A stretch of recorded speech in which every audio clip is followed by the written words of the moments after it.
कहानी एक बुजुर्ग आदमी की जिंदगी से संबंधित है। अकेले रह जाने पर उसने अपने घर का काम करने के लिए अपने गांव से एक महिला को बुला लिया था। बुजुर्ग के पास पैसे की कोई कमी नहीं थी, लेकिन उनका साथ देने के लिए कोई नहीं था। इसीलिए उन्हें अकेलापन खाने के दौड़ता था। इससे बचने का कोई उपाय उनके पास नहीं था। किताबें पढ़ने, टीवी देखने में ही उनका ज्यादातर समय कट जाता था। खाना समय पर मिल जाता था। किसी अन्य वस्तु की उन्हें आवश्यकता नहीं लगती थी। समय कट रहा था। घर का काम करने के गांव से आई हुई महिला 36 से 37 साल के आसपास की थी। उसके पति की मृत्यु हो चुकी थी। वो भी अकेली थी। इसी कारण से वो शहर में काम करने आ गई थी। घर में ज्यादा काम नहीं था। इस कारण से कोई चिंता की बात नहीं थी। मालिक उससे ज्यादा बात नहीं करता था। वो भी उनसे काम के लिए ही बात करती थी। उसके पास भी बात करने के लिए कोई नहीं था। दिन का कुछ समय तो वो काम में लगी रहती थी, लेकिन काम के खत्म होने के बाद वो भी खाली हो जाती थी। उस समय उसे अकेलापन काटने को दौड़ता था। इसका उसके पास कोई हल नहीं था। घर से बाहर वो जा नहीं सकती थी। मालिक के सिवा घर में कोई नहीं था। उनसे बात करने में उसे संकोच लगता था। रोज के काम के मालिक का काम भी नौकरानी से पड़ता ही था। कई बार अपनी बात समझाने के लिए उसे काफी देर तक उन्हें समझाना पड़ता था। गांव से होने के कारण शहर के तौर तरीके उसे पता नहीं थे, लेकिन वो सीखने को हमेशा तैयार रहती थी। मालिक जो बात उसे बताते थे वो समझ लेती थी और उसी के अनुसार काम करने की कोशिश करती थी। धीरे धीरे मालिक और उसके बीच सामंजस्य बैठने लग गया। वो कई बातें बिना कहे ही समझ जाती थी। बुजुर्ग भी उसकी आवश्यकताओं को समझने लगे थे। दोनों का एक दूसरे के सिवा कोई नहीं था। दो लोग जब एक साथ रहते हैं तो उनके बीच रिश्ता स्थापित हो जाता है, जिसे कोई नाम नहीं दिया जा सकता। अगर वो स्त्री और पुरुष हो तो वो संबंध क्या रूप लेगा कोई नहीं बता सकता है। ऐसा ही उन दोनों के बीच हो रहा था। बुजुर्ग जिनका नाम वेद प्रकाश था, नौकरानी जिसका नाम कामिनी था, की तरफ आकर्षित होने लग गए। जब वो खाली होते तो उसको काम करते देखने लग गए।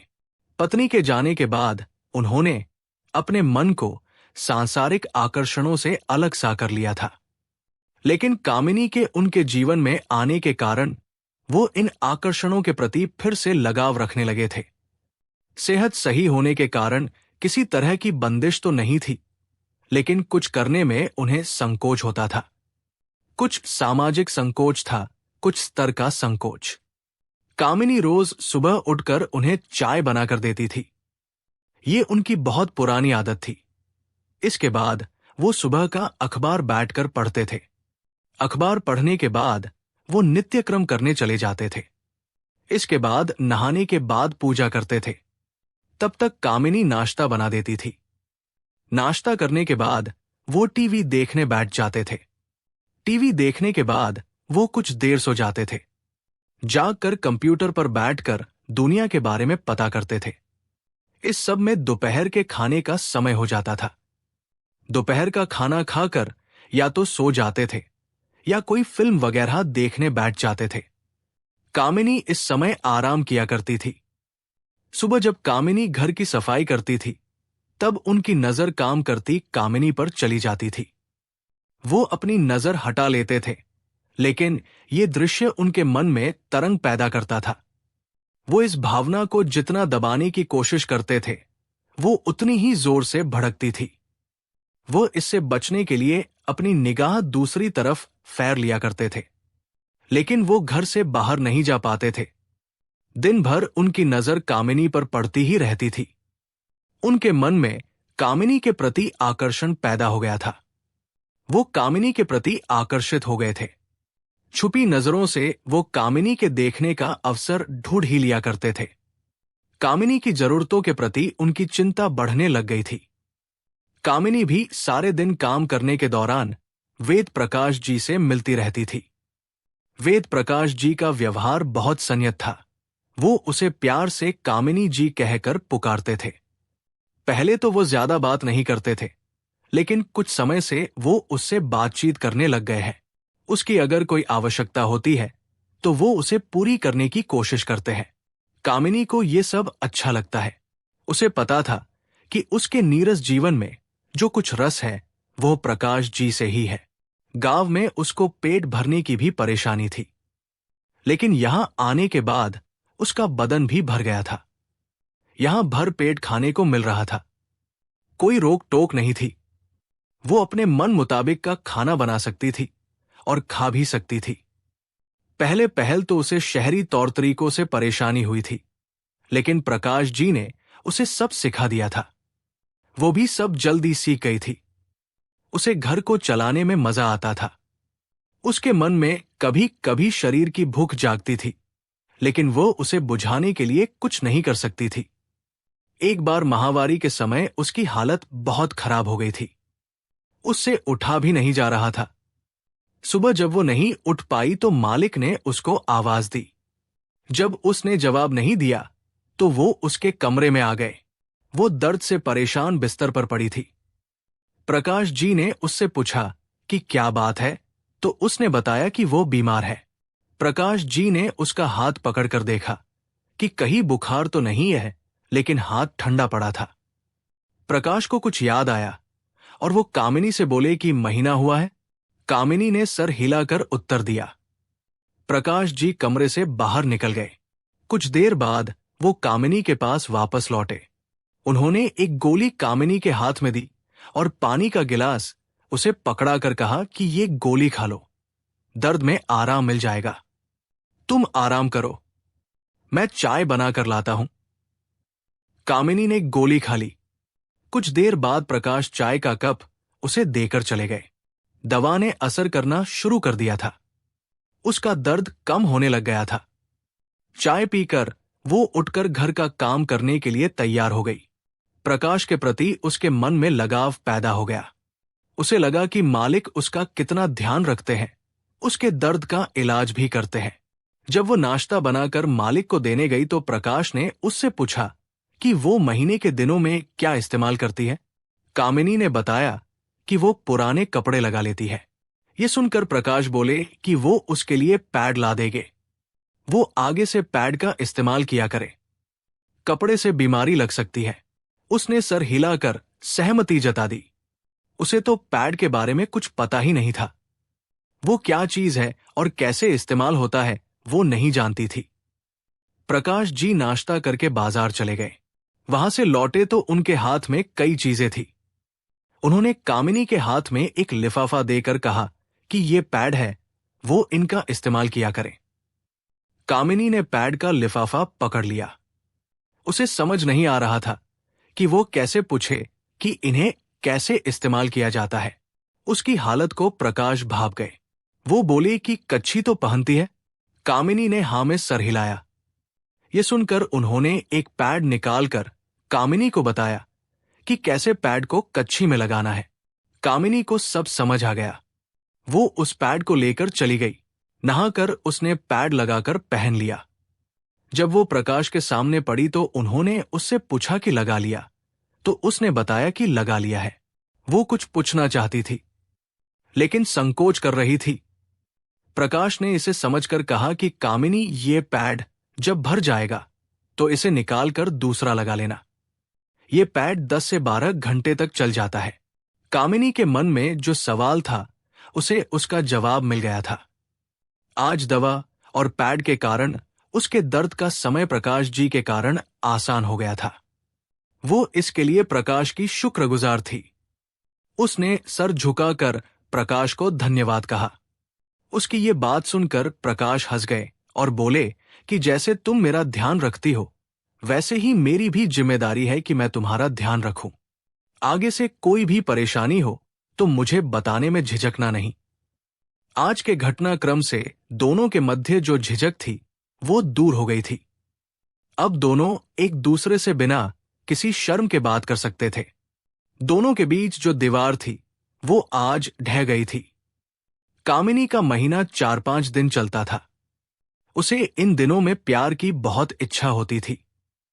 पति की मृत्यु के बाद उसके शरीर की बेचैनी को मिटाने का कभी सोचा ही नहीं था। इस तरफ से वो मुंह मोड़ चुकी थी। इस बार उसके मन में प्यार जाग रही थी कि वो अपने शरीर की बेचैनी को बुझाए। उसके मन में प्यार तो थी, लेकिन उसे बताने का उपाय उसे नहीं सूझ रहा था। प्रकाश के प्यार भरे व्यवहार के कारण उसके मन में प्रेम ने सर उठा लिया था। आज शाम को मौसम बहुत खराब हो गया। आकाश पर काले बादल छा गए और कुछ देर बाद तूफान के साथ जोरदार बारिश होने लगी। वो छत पर से कपड़े उठाने गई। कपड़े उठाते उठाते वो पूरी तरह से भीग गई। नीचे जब कपड़े लेकर आई तो वो पूरी तरह से पानी से लथपथ थी। उसे ऐसी हालत में प्रकाश ने देखा। वो ध्यान से कामिनी को देखने लगे। उनकी नजर को देखकर कामिनी कपड़े बदलने भाग गई। प्रकाश अपनी मन में आए प्रेम को महसूस करने लगे। गीले कपड़े बदलकर कामिनी प्रकाश के पास आई तो प्रकाश ने पूछा कि कामिनी ज्यादा तो नहीं भीग गई हो? कामिनी बोली कि बारिश बहुत तेज थी, इस कारण बुरी तरह से भीग गई हूं। प्रकाश की आंखों में कामिनी को नई तरह की चमक दिखाई दी। कामिनी खाना बनाने के बाद खाना मालिक को देकर अपने कमरे में चली गई। खाने के बाद प्रकाश सोने चले गए। आज रात को उन्हें बिस्तर पर नींद नहीं आ रही थी।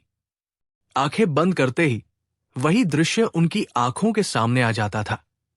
वो जानते थे कि प्यार की इच्छा तो सही है, लेकिन अपने से कम उम्र की स्त्री को क्या वो प्यार कर पाएंगे? वो सोने की कोशिश करने लगे। इसी बीच बिजली चली गई। बरसात के कारण विभाग ने लाइट काट दी थी। अब सुबह ही उसके आने की आशा थी। वो उठकर घर का चक्कर लगाने के लिए कमरे से निकल गए। इन्वर्टर काम कर रहा था, लेकिन वो भी कुछ घंटों ही काम कर पाएगा। वो कामिनी के कमरे के बाहर खड़े थे कि तभी कामिनी भी बाहर आ गई। उन्हें देखकर बोली कि आप अभी तो सोए नहीं? नींद नहीं आ रही थी। फिर बिजली भी चली गई। बाहर बहुत जोर से बरसात हो रही है। मैं घर देखने ही उठा था। तुम जाकर सो जाओ। तभी बाहर जोर से बिजली कड़की और कामिनी उससे डरकर उनके गले गई। बाहर जोर से कहीं बिजली गिरी। दोनों काफी देर तक ऐसे ही खड़े रहे। बाहर बिजली बार बार कड़क रही थी। प्रकाश ने कामिनी को अपने साथ अपने कमरे की तरफ चल दिए। कामिनी भी चुपचाप उनके साथ चल दी। कमरे में पहुंचकर उन्होंने कामिनी को बिस्तर पर बिठा दिया और कमरे का दरवाजा बंद कर दिया। कामिनी चुपचाप बैठ गई। प्रकाश भी बेड पर कामिनी के साथ बैठ गए। बाहर बारिश का शोर उनके मन के शोर को टक्कर दे रहा था।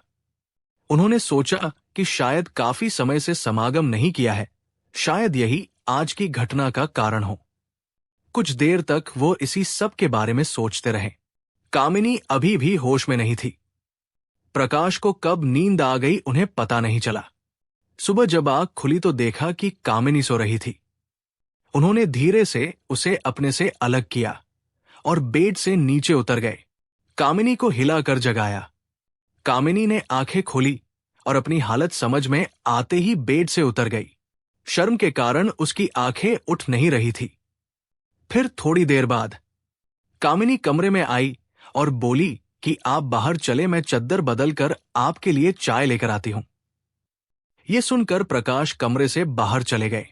वो बाहर कुर्सी पर बैठकर अखबार पढ़ने लगे। बारिश कम हो गई थी। कुछ देर बाद कामिनी उनको चाय दे गई। अखबार पढ़ते में उन्हें ध्यान आया कि कल उन्होंने कोई सावधानी नहीं बरती थी, जो बाद में परेशानी पैदा कर सकती थी। ये जानकर वो कल बातें न होने की बात को सही मानने लगे। उन्हें लगा कि कल गलती होते रह गई थी। वो तो बूढ़े हैं, लेकिन कामिनी तो अभी गर्भवती होने की उम्र में है। ऐसे में असुरक्षित रिश्ता परेशानी का कारण बन सकता है। इसका भी कोई उपाय करना पड़ेगा। कल तो अचानक हुई घटना के कारण ऐसा हो गया, लेकिन आगे से ऐसी गलती से उन्हें बचना होगा। चाय खत्म करने के बाद वो अपने दैनिक कामों में लग गए। नाश्ता करने के बाद वो सोचने लगे कि किससे अपनी समस्या का समाधान पूछे। कोई व्यक्ति उनके ध्यान में नहीं आया जिससे वो सलाह ले सके। इसी उधेड़बुन में दोपहर हो गई। खाना खाकर वो सोने की बजाय तैयार होकर बाजार के लिए निकल गए। वो इस समय बाहर कम ही जाते थे, लेकिन आज आम दिन नहीं था। उन्हें पता था कि कल झिझक दूर हो जाने के कारण आगे ये सब होना अवश्य संभावी था। ऐसी परिस्थिति के लिए पहले से तैयार होने में ही समझदारी है, ऐसा उन्हें पता था। पहले तो घर से दूर जाकर मेडिकल स्टोर से कुछ सामान खरीदा। वो इसे प्रयोग नहीं करना चाहते थे, लेकिन कुछ ना होने से कुछ होना ज्यादा सही रहता है। इसी समय उन्हें अपने एक परिचित वैद्य का ध्यान आया। वो उसके पास पहुंच गए। कुछ संकोच से उन्होंने वैद्य जी को अपनी समस्या समझाई। वैद्य जी ने उनसे उनकी सेहत के बारे में पूछा। भाग्यवश उन्हें कोई बीमारी नहीं थी। वैद्य जी कुछ देर तक उनकी नाड़ी अपने हाथ में लेकर बैठे रहे। फिर बोले कि आपको कोई गंभीर समस्या नहीं है। कुछ दिन दवाई खाए और तेल का उपयोग करेंगे तो शीघ्र ही लाभ दिखाई देगा, ऐसा मेरा विश्वास है। वैद्य जी की इस बात से प्रकाश जी के मन में आशा की किरण जल गई। वैद्य जी से दवा लेकर वो घर के लिए चल दिए। रास्ते में कुछ फल खरीद लिए। घर पहुंचे तो कामिनी उनका ही इंतजार कर रही थी। उनसे बोली कि आप तो दोपहर में बाहर नहीं जाते, आज क्या हुआ? प्रकाश बोले कि कुछ सामान खरीदना था, इसलिए उसे लेने चला गया था। कामिनी ने उन्हें पानी लाकर दिया। प्रकाश पानी पीने लगे। इतनी भाग दौड़ से वो थक से गए थे, इसलिए कुछ देर आराम करने के लिए बेड पर लेट गए। कुछ देर बाद कामिनी उनके पास आकर खड़ी हो गई। कामिनी को खड़े देखकर प्रकाश ने उससे पूछा कि क्या बात है? आपसे कुछ बात करनी थी। कहो। कल की बात से आप नाराज तो नहीं हैं? नहीं, नाराज क्यों होऊंगा? नहीं, मुझे लगा कि मैं आपके साथ कुछ गलत तो नहीं कर रही हूं। तुमने कुछ गलत नहीं किया था। मुझे लगा कि आप मुझसे नाराज होगे। नहीं, लेकिन मैं कल कुछ कर नहीं पाया, इसलिए अपने से नाराज था। मुझे कुछ पता नहीं चला, मैं तो बेहोश सी थी।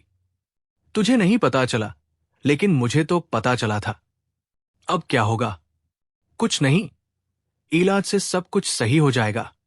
कुछ दिन रुकना पड़ेगा। मैंने कोई गलती तो नहीं की थी। कैसी गलती?